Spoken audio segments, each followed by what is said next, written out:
Le passage de la Bérésina, événement tragique et héroïque de la retraite de Russie en 1812, reste un moment marquant de l'histoire napoléonienne. Alors que l'armée française se repliait après l'échec de la campagne de Russie, la traversée de cette rivière gelée symbolisait à la fois la détresse et la survie des soldats. 24 novembre 1812. Un vent glacial soufflait sur les soldats, éreintés par leur marche à travers la neige. Le froid implacable de l'hiver russe pesait lourdement sur eux, rendant chaque mouvement douloureux. L'armée, autrefois forte de 600 000 hommes, n'était plus qu'un groupe de survivants épuisés, constamment harcelés par les cosaques russes.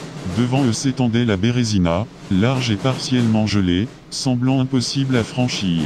Conscient que cette traversée était essentielle pour échapper aux troupes russes qui se rapprochaient, Napoléon ordonna de se préparer à franchir la rivière. Les maréchaux Victor et Oudinot, responsables de l'arrière-garde, tentaient de retenir les Russes, mais le temps pressait. Plus il tardait, plus l'ennemi se rapprochait. Le général Eblé, spécialiste des ponts, se vit confier la tâche de construire des passerelles de fortune. Ces hommes, les sapeurs, travaillèrent sans répit dans des conditions extrêmes, leurs mains plongées dans l'eau glacée pour tailler et assembler des poutres, malgré le froid qui gelait l'eau sur leurs outils. De nombreux soldats succombèrent à l'épuisement et au froid, mais à force de sacrifices, 2 ponts furent érigés.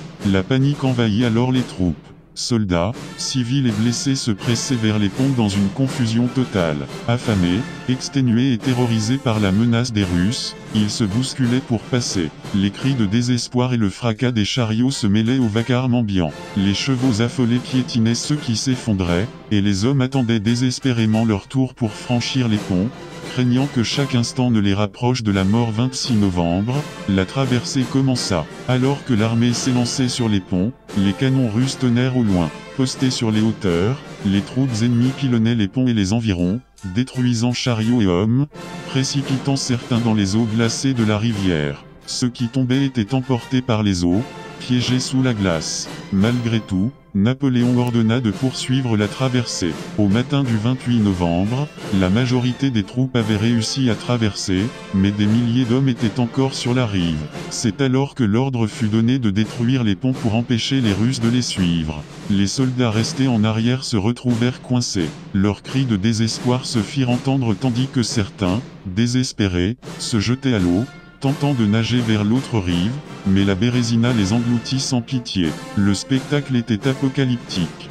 Des milliers de corps jonchaient les rives ou flottaient dans les eaux glacées, pendant que de l'autre côté, les survivants assistaient, impuissants, à la mort de leurs camarades. Tremblants et épuisés, ceux qui avaient réussi à franchir la rivière continuèrent leur route vers l'ouest, laissant derrière eux ce lieu maudit. Cet épisode tragique restera gravé dans les mémoires comme une catastrophe et un acte héroïque. Bien que Napoléon ait évité la capture totale, ce fut au prix de terribles pertes. Sur les 50 000 hommes qui tentèrent de traverser, environ la moitié périrent. Dès lors, la Bérésina est devenue un symbole de désastre dans l'imaginaire collectif.